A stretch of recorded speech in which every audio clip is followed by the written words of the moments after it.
Hello, everyone, and welcome to Broadcom's webinar today entitled Using Service Virtualization in Ephemeral Virtual Service Environments. We're happy to have you on the call and hope that you learn a lot today.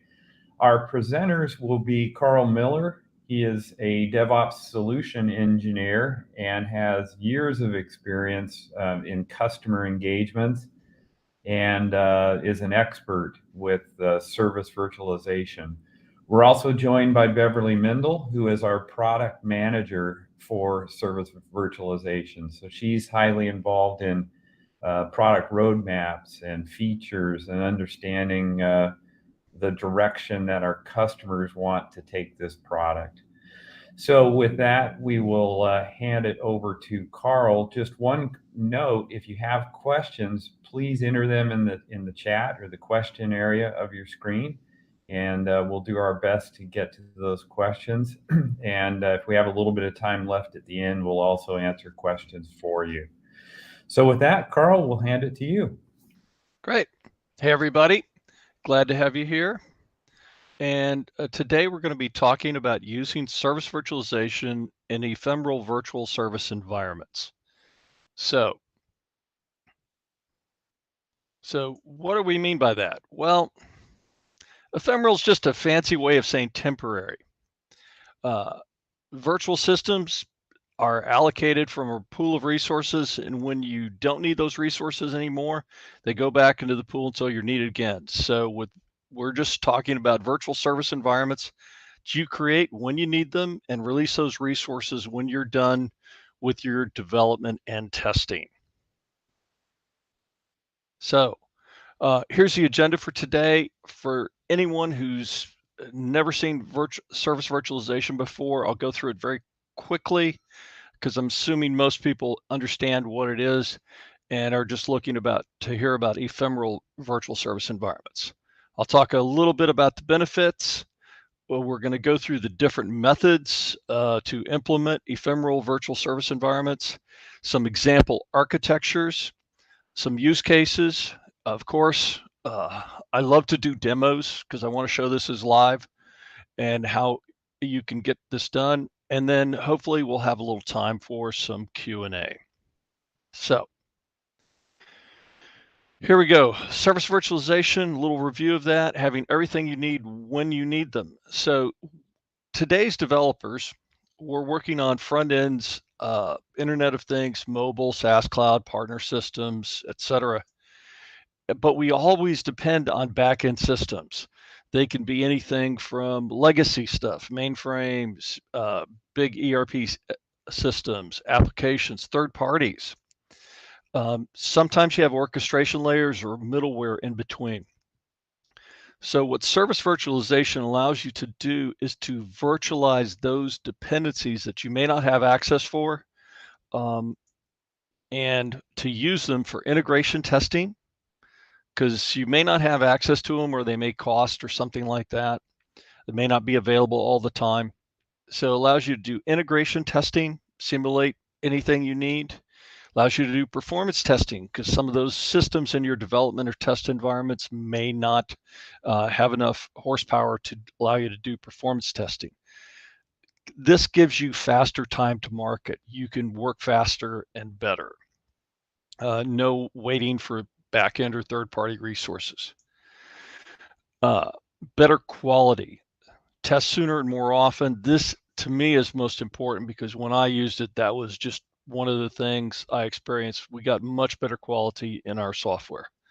Find defects at least one cycle earlier, which is, we all know, allows you to save money and work faster. So that's our quick review of service virtualization. So what are the benefits of using ephemeral virtual services? It makes it easier to integrate with your continuous integration system. You can spin these up as you're doing your continuous integration.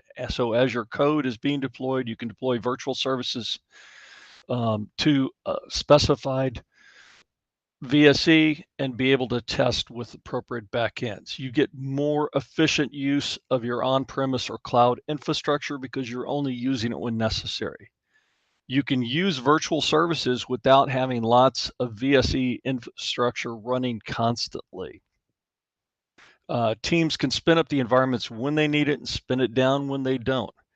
It makes patching easier. Some of the things we've found with the customers that have lots of servers up, they're having to do security patching, vulnerability assessments, etc. When we're only bringing these up in Ephemeral as necessary, it makes that maintenance, patching, that kind of thing a whole bunch easier.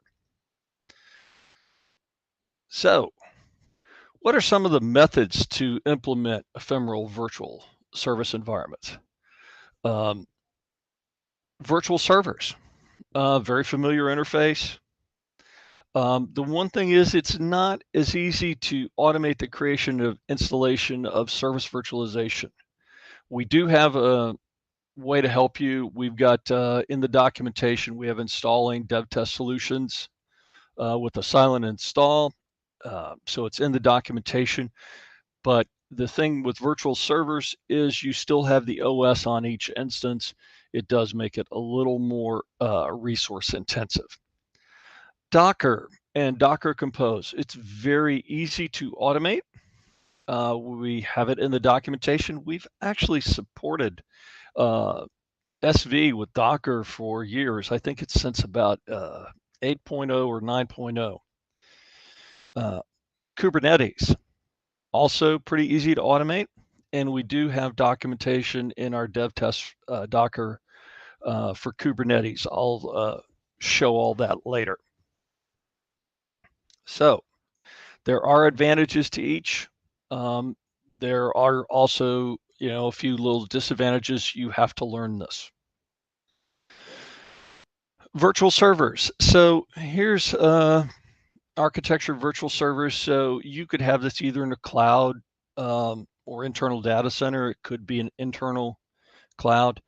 You have your enterprise dashboard. It needs a database. You have identity and access manager, virtual service catalog. And then you could have over here, you could have a registry be in a virtual server. It needs a database. You could have a performance VSE that's up all time, but then you could have these VSEs for each team be up here like this as virtual servers. And if you need another one, you just spin it up. You just, and you can automate this, as I mentioned, that your operations team would obviously automate the building of the virtual server, and then you would just give them the installation for the silent install, and you could bring up another team as needed. And then when you don't need them, you can bring them down. So it allows you to manage your resources as needed because they don't need the virtual service environment sometimes up all the time. So with virtual servers, pretty simple, pretty straightforward. This is going to be a hybrid architecture. So you might have a cloud or internal data center where you've got an enterprise dashboard here. You've got your database for that along with your identity access manager. You may have some systems here in your internal data center, a registry portal, performance VSE. But then using Kubernetes or with Docker, you can bring up an entire SV system, a registry, a portal for a team. So a team could have their own portal, their own registry, multiple virtual service environments, coordinator, and a simulator so they could do the application test pieces, even do performance testing. As I said, you can do that with Docker or Kubernetes. So this allows you to say you have a project come up and a team has been formed. You could give them their own virtual service total environment, and they could have different branches on each of these VSEs or subteams with each virtual service. You could also have just ephemeral virtual service environments themselves. So you have a registry and a portal, maybe one performance VSC up, and then as you need them, you just bring up virtual service environments as needed, so that they can test when they need it, and they could either they could bring these up just using, say, continuous integration, continuous deployment system.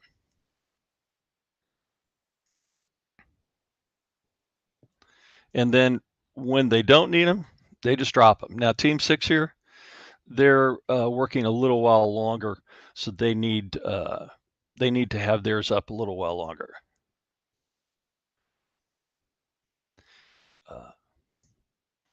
So that's kind of a hybrid architecture, and I'm going to demonstrate these two when we get into the demo.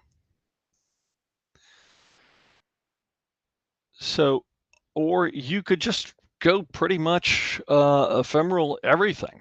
You could bring, you could have each teams up here, as I said here. So here's an example where you've got Team B and Team A, and they've got each got their own registry, own portal.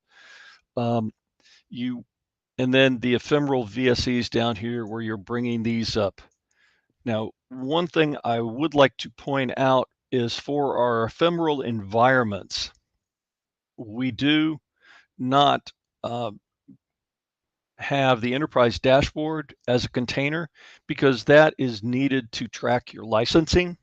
It's needed to provide the licensing information for all those systems and to track your usage. So that's not available as a container. And neither is the broker, which is needed for agent-based virtualization. So if you're doing any agent-based virtualization, such as Java, mainframe, Kix, etc., you would need to have a virtual server, a server-based that would run the broker. So, but you can do these environments all as ephemeral as you want, and you can do these container virtual service environments as needed. So use cases. Continuous integration, continuous deployment. You can create virtual environments for development, new teams, new projects, new branches, break fixes. Component level performance testing. You can test each component to ensure it meets its defined SLA. Load testing. Can it handle graceful handling of dependencies not meeting their SLAs? And you can do isolated application testing using a complete virtual environment. So you can isolate your application, put it in with a virtual environment, do load stress testing, breakpoint testing, configuration testing, do different configurations of Java virtual machines, make a difference and such. The one thing I will say is that for doing ephemeral virtual service environments, you do need to really get your automation down. You need to learn automation, whatever methodology your company uses, your enterprise uses for automation. That is the key to it. So let's take a look at how we do some of this. So let me bring up a couple of different screens. So in our installation, in our documentation, we talk under installing. This is our 10.6 under installing. We have installed dev test solutions with the silent install. So that is what I was talking about earlier with our virtual servers. So if you did virtual servers, and there are some customers doing that where they bring up, they have their automation in place, and they automate and bring up a actual server, whether it be Windows or Linux, with a and then they install SV on it. you can use the silent install to help with that. And we talk you through that, both either Windows or silent install on Windows or silent install on Linux. And there are configuration files that you can modify for your specific needs. So we also have dev test with Docker and Docker Compose. This is a very good how-to exercise here to get familiar with Docker. If you've used Docker at all, this will walk you through creating using dev test with Docker. You download this from our support, from our downloads. There's a special download on there for it. And we just literally talk you through here. We give you the software and hardware requirements. You download this. The one thing I will mention that some people forget, because we talk about it here, it's log into the service virtualization private registry using the provided credentials. You have to open get with our support to get those credentials. But it does walk you through it very nicely, and it's pretty easy. So let's see what that looks like. So I am now sharing, this is PuTTY into a, as you can see, it's a CentOS 7.6 release. I'm running it up in a cloud system here. And I don't have any containers up right now. So what I have done though is I have gone to my dev test Docker installer folder. And if we look at the contents of this, Jeff or Beverly, just wanted to check. Can you all see the my console screen pretty well? Yes, I can. Okay. Yes. Okay, good. I just wanted to check because I did increase the font, but I wanted to make sure it was okay. Thanks for that. So what we have here is this is what's installed when you untar our installer piece here, and these files in here give you a lot of ability to modify that, and we talk about that in the documentation. But what's really cool about this is with one command here, install svdocker.sh, and then I tell it where my enterprise dashboard is. I tell it I want 2 virtual service environments, 1 coordinator and 1 simulator, and I want my virtual service environment to start with these ports open, so that those ports will be the ones I'll run my virtual services on. So I've got this one command here, and I execute it. As you know, it checks for appropriate Docker version, checks if the enterprise dashboard is up. It tells you my virtual services should start in below range for VSE, should be those 10,000, 10,049, and then VSE1 should be 10,050 through 10,099. And so with this, if I now go in and look, I have all these containers up. I now have that complete virtual service environment that we talked about, that I showed in the piece there. So I've got a registry, I've got a portal, I got 2 VSEs, I have a virtual service catalog, I have an identity and access manager, a simulator coordinator, and I have a config server. Config just kind of helps with the networking and everything like that. So that is a complete virtual service environment up and running with just one command, just one command. So that is how an example of how you would do this. You could go ahead and modify the setting, the configuration files, to name it a little differently. And if I look in here, let me refresh this. Here we go. Last update.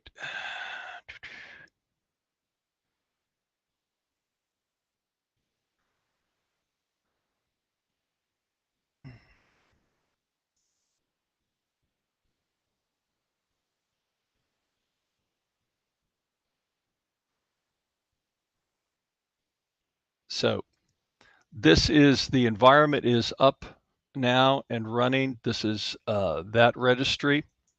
So we've got that one up.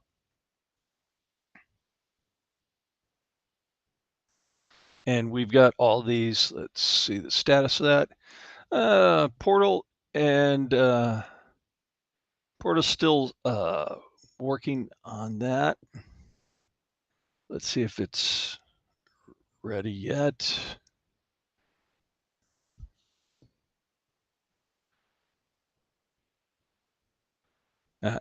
Portal's not quite ready yet. That's that starting we saw there. So we'll check back with that in a little bit. So if we look back in here, the Docker Compose, it shows you the possible numbers here, or I should say the script examples here. We give you a whole bunch of script examples here, and how to configure an external database for the registry. So you could bring up a container with the database server and do that. Configure the port numbers, verify and manage the containers. You can shows you how to check the logs of any of the containers in that, and a little bit on troubleshooting.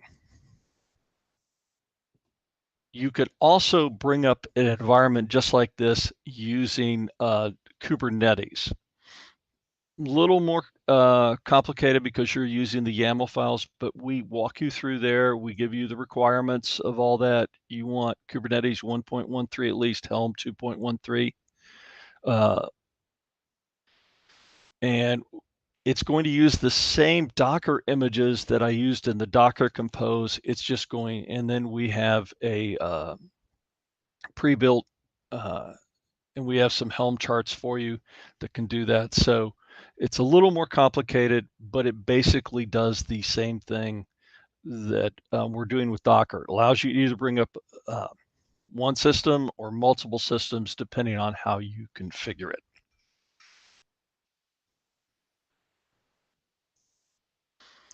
So pretty nice stuff there.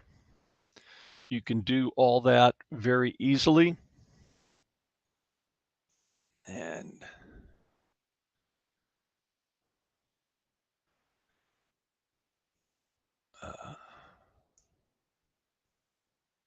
we go, logging in there. So now what I'm going to show is how this would work for you in a continuous integration type system. So I've used Jenkins. I've used a pipeline. I've used the Jenkins pipeline. And what I've done is I've got my files up in GitHub. I'm going to create a Docker virtual service environment. I'm going to start it. I'm going to deploy virtual services to it. I'm going to run tests against those against the application that needs those virtual services. I'm going to then stop the virtual service. I'm going to undeploy it, stop the Docker VSE, and remove it. And to do this, I'm going to be using the Docker API. This is just simple Docker, the Docker documents. And I use the create container, start container, stop, kill a container. I use those commands. And then I'm using our service virtualization API v3 and the REST API, such as deploy more, to start and stop my services. So I'm using a combination of those to do the virtual service environments. So let's go back here, take a look at this. There we go. This is my environment that's up right now. This is the one that I just created in my on my Docker system. So we've got all these up and running here.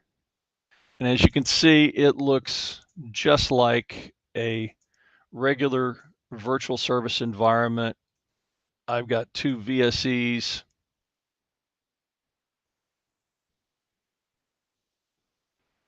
I've got 2 VSEs up. And if you look at the server health, you'll see that I've got a registry coordinator simulator, 2 VSEs up.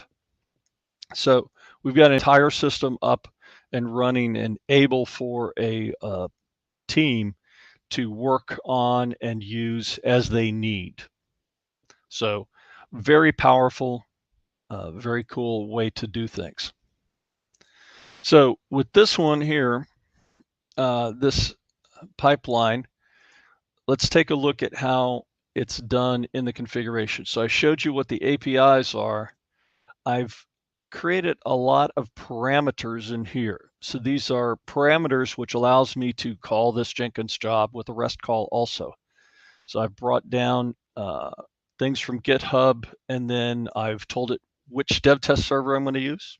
That's the registry server I'm going to use. I've told it what I want to call the VSE server, and what the VSE server is going to be named, what MAR files I'm going to deploy, what test files, what I'm going to use to run my test. I've even virtualized the port because you could change the port, of course. And then I went down in here and I told it what my Docker host is and what my Docker port is, and then create VSE body. I did this here. If I was modifying this, I might make this later on as a template and then just put some stuff in. So this is where I'm going to call using the Docker API and tell it what image to use. I'm going to tell it where the registry, I want that VSE, because I'm standing up just a virtual service environment alone. And then I'm telling it what the virtual service environment will be called, what port it will listen on, and the IP address of where it's going to be. And then I've told it to expose some ports and what my port bindings will be. And then I've got my pipeline script down here.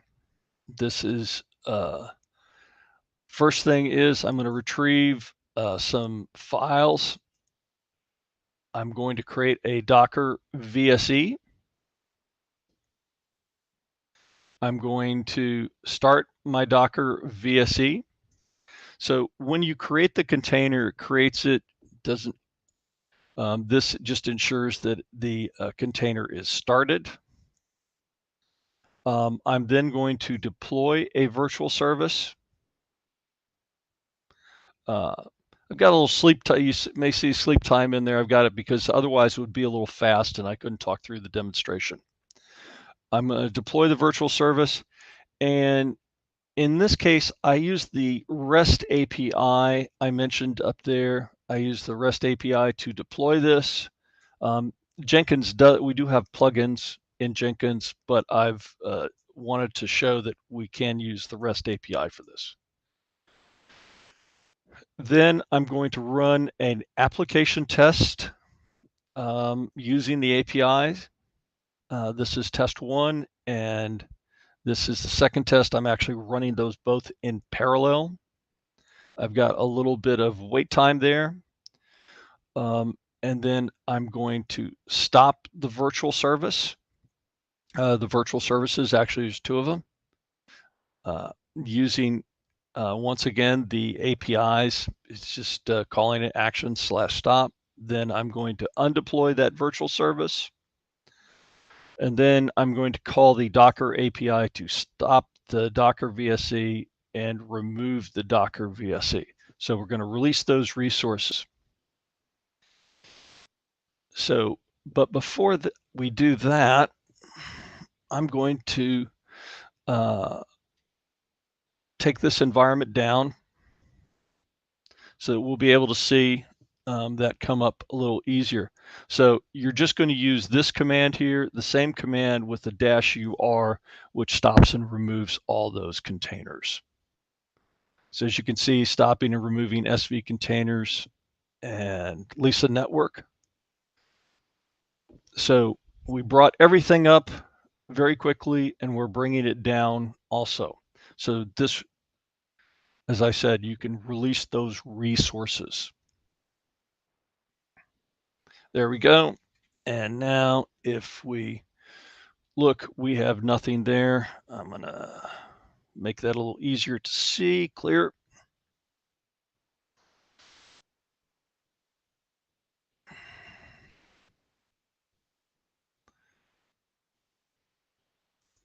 Let's go up here. And now I'm gonna say build with parameters. Let's make sure I'm running there. Yeah. So as you can see, I just have 2 VSEs here. So now if I go in and I go build, this is going to start running. Shrink that down just a little bit, run down here. So it's retrieved the files and now it's creating the Docker virtual service environment.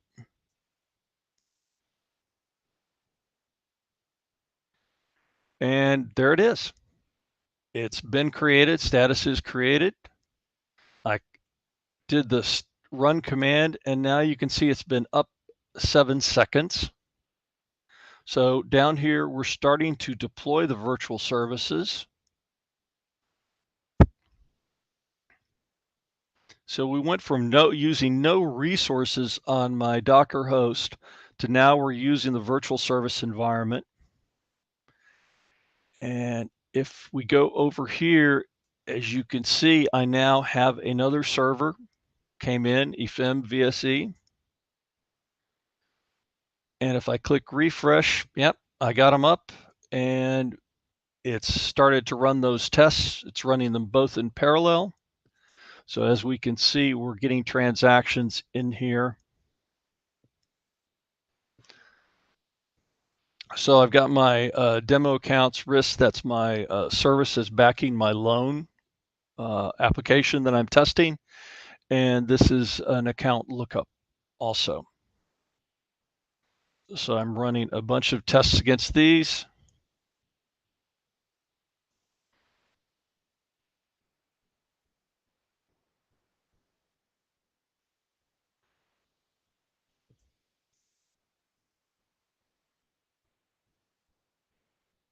And this will be going, it's getting ready to do the stop. So yes, it did the stop. So it stopped both those virtual services.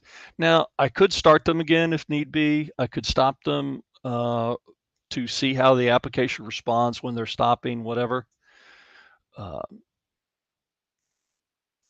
I'm now undeploying those virtual services. So if we look back here, they're probably going to, yep, they're gone. So I've undeployed those virtual services. So I'm no longer needing that. And if we look here, we're now starting to stop the Docker VSE. And if we look here, it exited 1 minute ago, so it's been stopped.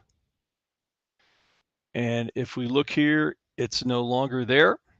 It has disappeared. It's exited 15 seconds ago. I got the bit of wait time in there so we could see it. And now it's removing that Docker VSE.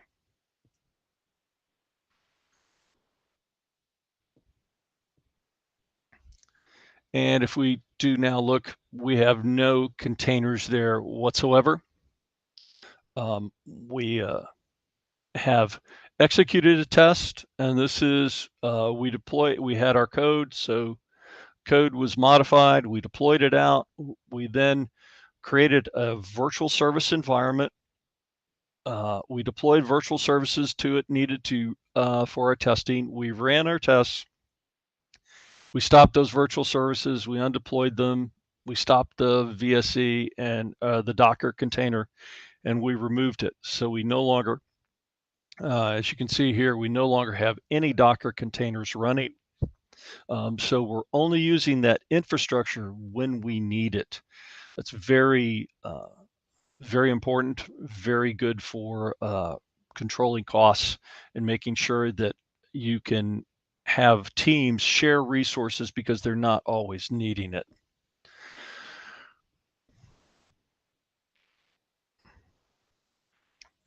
So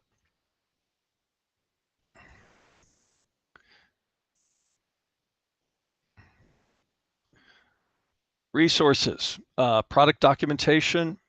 I showed the primary ones that you want to look at for Ephemeral.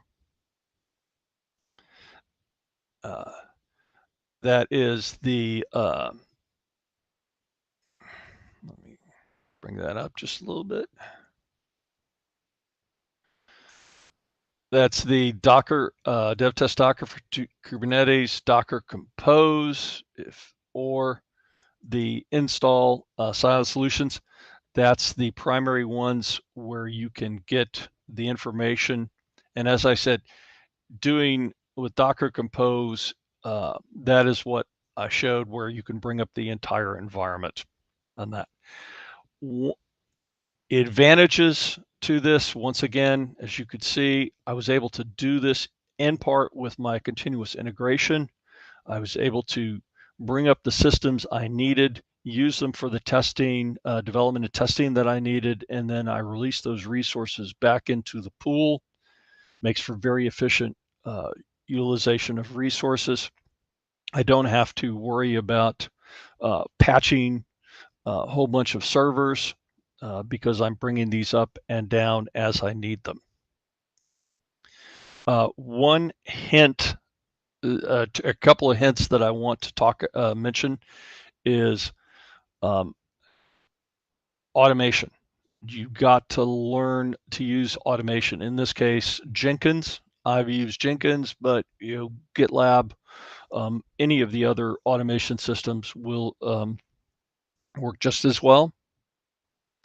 It's because these are all basically REST calls. They all have REST interfaces.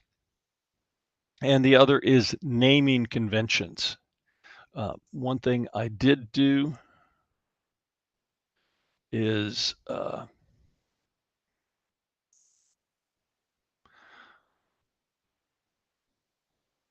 like if we look at this one here, naming conventions, I got VSE-TB02, VSE-TB03. That would be Team B's. TB04 would be VSE4 for Team B. So naming conventions are very, very important for doing this, especially and automation.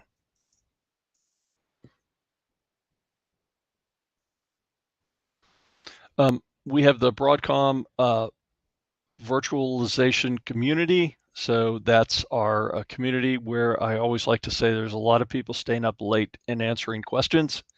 And then we have the Broadcom Academy where we have courses and demos on there and hints, or I'm sorry, those are the online courses. The Broadcom Academy, the community is where you find all the hints and discussions on stuff and people that will answer your questions.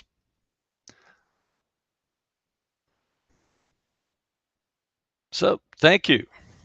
Any questions?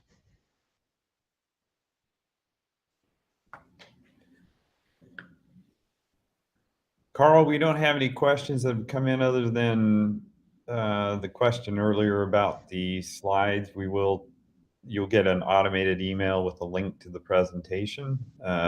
shortly after this webinar concludes. If there are questions, go ahead and enter them in the chat. And Beverly, did you have any comments you wanted to add? No comments from me, Carl. Or Jack. I thought that this was, really good to show. We do have customers that, as they're thinking about, either their cloud or container strategy and their testing strategy, right? They want to make sure their tests, utilize the right virtual service, that they plan that as part of their pipeline. And then, as Carl mentioned, not leave that resource running, right? The test sort of cleans itself up. And so I think that ephemeral VSEs are really helping customers achieve that. And Carl, I think that your demo did a great job of displaying that. Folks, though, if on the call, if you have questions, thoughts, or want to share a little bit more about kind of what you're doing, and we'd be happy to discuss it further. We would love to help. Okay, thank you, Beverly.